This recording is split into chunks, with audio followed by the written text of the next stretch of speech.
Ilha Grande, o lado obscuro do paraíso. Inicialmente a Ilha Grande foi habitada pelos índios tamoios, que já a chamavam de Ipauazum, Ilha Grande.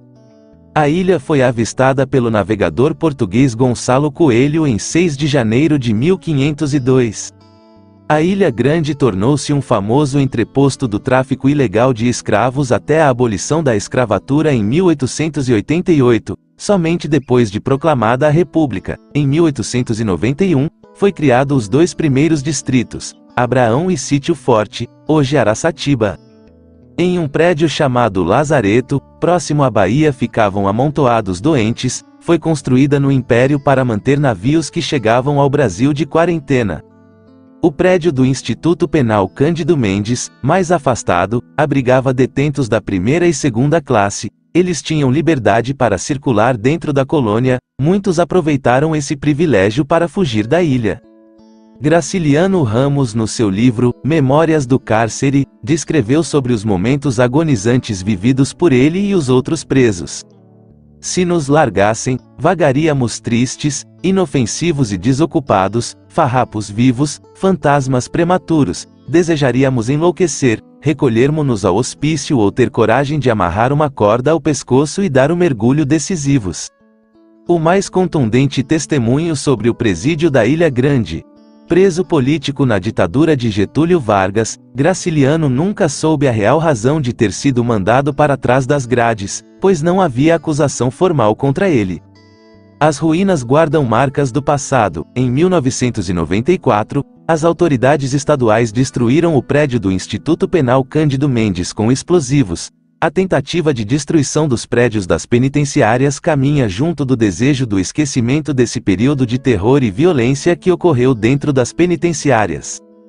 Durante as minhas pesquisas consegui obter poucas informações sobre o antigo cemitério, que eram enterrados, sem lápides e sem inscrições, os presos que morriam em 2 rios. As ruínas do cemitério encontram-se cobertas de vegetações e somente algumas lápides de antigos guardas e de seus familiares estão preservadas.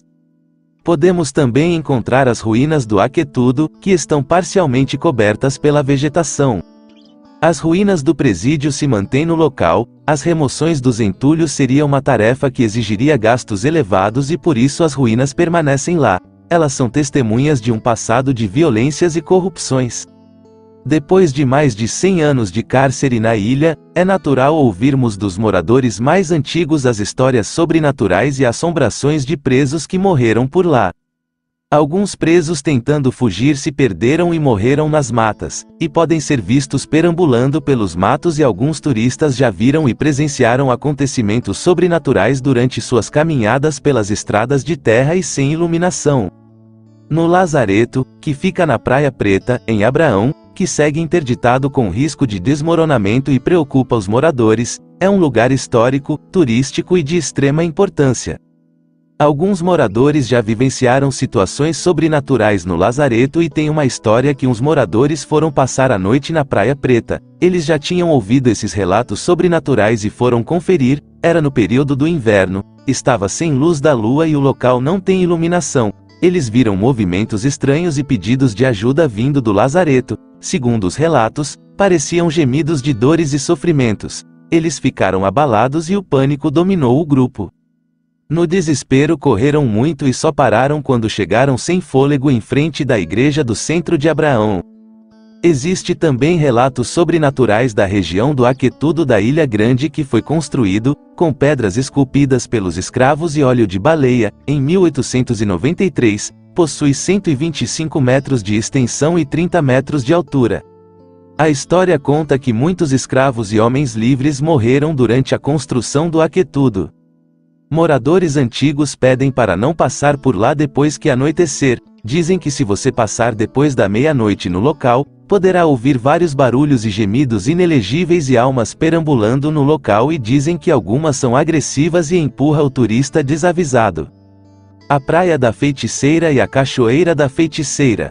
Tem esse nome na origem da antiga dona do lugar, uma curandeira francesa, que tendo sido expulsa de seu país, encontrou asilo na ilha. Ali, ela e o marido estabeleceram uma fazenda com mais de 3.000 escravos. Hoje, só existem ruínas dessa fazenda, mas as plantas não nativas, trazidas por ela, ainda florescem na floresta. Outra curiosidade é que depois da morte do marido, a fazenda foi decaindo e a curandeira sumiu, sem que ninguém tivesse notícia do seu fim.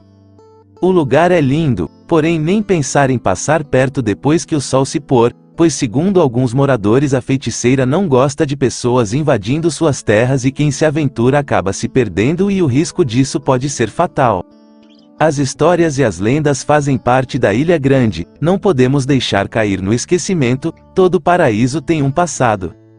Por questões de segurança, estão preservados os nomes dos moradores que relataram as suas histórias e experiências sobrenaturais, pois existe uma política de turismo no local e ocorre represálias para quem ousar a falar sobre o lado sombrio e obscuro que só alguns turistas mais corajosos se aventuram a conhecer. A natureza e o turismo se apresentam como dois elementos utilizados como estratégias para a sobrevivência de grande parte da população e como estratégia política do poder público. Um paraíso aprisionado para o turismo e manobras políticas. Tiraram as prisões da Ilha Grande, mas não tiraram a Ilha Grande da prisão. Ilha Grande, um paraíso aprisionado. Gostaram da história? Então não esqueça de curtir e se inscrever no nosso canal. Temos vídeos novos todas as semanas. Até a próxima!